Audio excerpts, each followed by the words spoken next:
Okay, but does every single action need its own 4-sentence summary? No, of course not. I do think it's a good idea to write a 4-sentence summary for like the really important moments in your script. The first impression, the last impression, the biggest punchlines, the scariest moments, the most thrilling moments. I just think it's an easy way to organize. But the truth is, you can add or subtract as many actions to that as you want.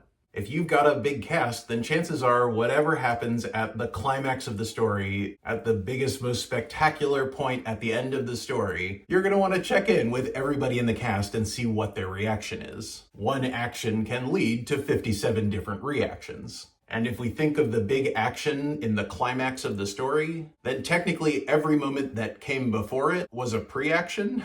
I told you talking about action can get a little trippy. So the easiest way to organize a group of actions is with a beat.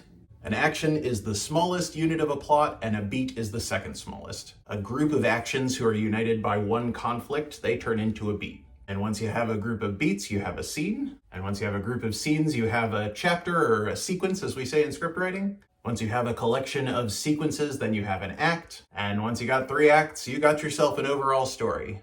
For most of these units of plot, I recommend using a 4-sentence summary to figure out what happens in them. When you're figuring out the beats of your story, though, this is the boundary between individual action and a scene. So when I'm designing a beat, I think it's a good idea to start with a 4-sentence summary, but realistically, it's going to get longer than that. It's going to turn into a bullet point list. I like to start each bullet point with the name of the protagonist of that particular action. Which character is acting right now? Who is the spotlight on right now?